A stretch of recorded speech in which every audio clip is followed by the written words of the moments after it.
સેવા। આગામી 26મી ફેબ્રુઆરીથી શરૂ થઈ રહેલી બોર્ડની પરીક્ષાઓને લઈ ભરૂચ જિલ્લાનું વહીવટીતંત્ર સજ્જ બન્યું છે।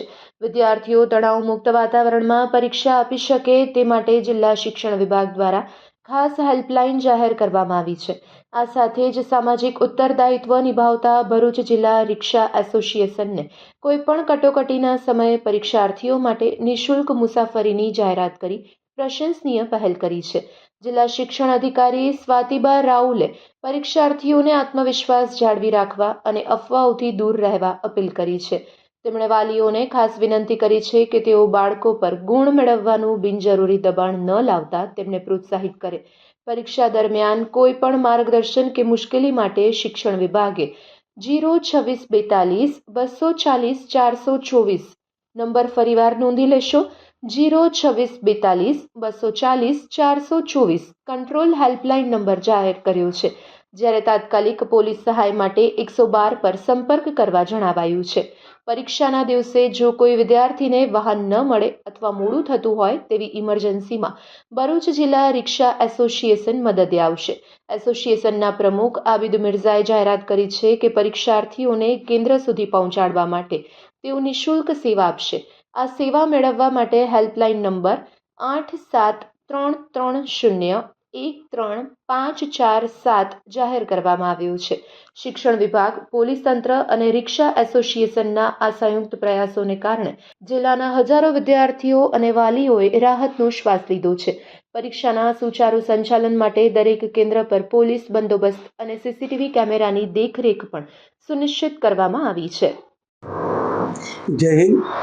સાથે જણાવવાનું કે આ મીડિયા સમગ્ર હું જિલ્લા પ્રમુખ આબિદ મિર્ઝા રિક્ષા એસોસિએશનના માધ્યમથી આજે ભરૂચ જિલ્લાના શિક્ષણ અધિકારી સાથે અમારી ચર્ચા અંગતે અમે નિરાકરણ લીધું છે કે જે પણ વિદ્યાર્થી 10મા અને 12મા ધોરણમાં આપણી સ્કૂલ પ્રમાણે જતો હોય અને કોઈ પણ ગાડીની એમને ખરાબી હોય કે પેટ્રોલ ખતમ થઈ ગયું હોય કે એવી ઘણી સમસ્યા હોય કે અમારો હેલ્પલાઇન નંબર રિક્ષા એસોસિએશનનો હું જાતે આપીશ, જેનાથી છોકરાને બાળકને એના ઠેકાણા એને શાળા પાસે લઈ જાય રિક્ષા ચાલકો એવી અમે મદદ કરશું। અને એના કોઈ પણ ભરૂચ જિલ્લાના કોઈ પણ 10મા 12મા ધોરણવાળાને જ્યાં પણ વિદ્યાર્થીને જવું હશે એ ફ્રી ફંડ રિક્ષા એસોસિએશન તરફથી સુવિધા કરવામાં આવી છે। એટલે તમામ ભરૂચ જિલ્લાના વાલીઓને અને ખાસ કરીને વિદ્યાર્થીઓને વિડીયોના માધ્યમથી હું કહેવા માંગુ છું કે કોઈ પણ જાતની તકલીફ પડે તો રિક્ષા એસોસિએશનનો સંપર્ક કરશું, હું નંબર આપીશ, એના ઉપર તમે જાણ કરશો, તાત્કાલિક રિક્ષા આવશે અને તમને તમારા ઠેકાણે લઈ જશે,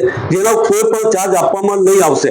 એવી હું મીડિયાના માધ્યમથી ભરૂચ જનતાને જાહેર અપીલ કરું છું। જય હિન્દ, જય ભારત। આગામી 26 ફેબ્રુઆરીથી ગુજરાત માધ્યમિક અને ઉચ્ચતર માધ્યમિક શિક્ષણ બોર્ડની એસએસસી તથા એચએસસીની પરીક્ષાઓનો આરંભ થવા જઈ રહ્યો છે। સીબીએસઈ બોર્ડની એસએસસી એચએસસીની પરીક્ષાઓ હાલમાં ચાલુ છે, ત્યારે ભરૂચ શિક્ષણ વિભાગ સંપૂર્ણ રીતે સજ્જ છે। બાળકો સલામત વાતાવરણમાં અને સારી રીતે શાંત માહોલમાં પરીક્ષા આપી શકે તેના માટે કેન્દ્ર સંચાલકો સાથે અમારી મીટિંગ થઈ ગઈ છે। તમામને જરૂરી સૂચનાઓ આપી દેવામાં આવી છે। તમામ વિદ્યાર્થીઓની હોલ ટિકિટ આજથી ડાઉનલોડ કરવામાં આવી રહી છે। હોલ ટિકિટની સાથે અમે બાળકોને કેન્દ્રના ગૂગલ મેપના QR કોડ આપેલા છે, જેથી દરેક બાળક પોતાના કેન્દ્ર સુધી ગૂગલ મેપના સહારે પહોંચી શકે અને ક્યાંય વચ્ચે અટવાય નહીં।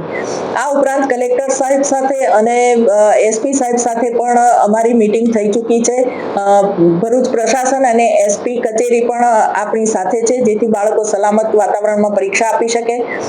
એસપી સાહેબે 112 નંબર જાહેર કરવા માટે જણાવ્યું છે, જેનાથી બાળકો ક્યાંય પણ અટવાય અને 112 નંબર પર કોલ કરશે તો પોલીસની ટીમ તરત જ તેમની મદદે ગમે ત્યાં પહોંચી જશે અને બાળકને જે કોઈ પણ સમસ્યા હશે, સેન્ટર પર પહોંચવાની સમસ્યા હોય, ટ્રાફિક સમસ્યા હોય કે અન્ય કોઈ પણ મદદની જરૂર હશે તો પોલીસ ખડે પગે તેમના માટે ઉપસ્થિત રહેશે। ભરૂચ જિલ્લા શિક્ષણ અધિકારી કચેરીમાં પણ કંટ્રોલ રૂમની વ્યવસ્થા છે। આ કંટ્રોલ રૂમનો નંબર પણ અમે શેર કરી દઈશું મીડિયામાં। બાળકને કે વાલીને કોઈ પણ પ્રકારની તકલીફ હશે, હોલ ટિકિટ સંબંધી હોય કે કેન્દ્ર સંબંધી હોય કે અન્ય કોઈ પણ પ્રકારની તકલીફ હશે અને જો જિલ્લા કંટ્રોલ રૂમ ઉપર અમને જાણ કરશે તો અમે પણ તેમની મદદ માટે પૂરતી વ્યવસ્થા કરીશું। એ નંબર પણ અમે શેર કરી રહ્યા છીએ। આની સાથે એસટી બસમાં પણ સૂચના અપાઈ ગઈ છે કે બાળકોને સમયસર ટ્રાન્સપોર્ટેશન પૂરું પાડે અને પરીક્ષા માટે સમયસર પરીક્ષા સેન્ટર ઉપર એમને લાવવા લઈ જવાની વ્યવસ્થા કરે.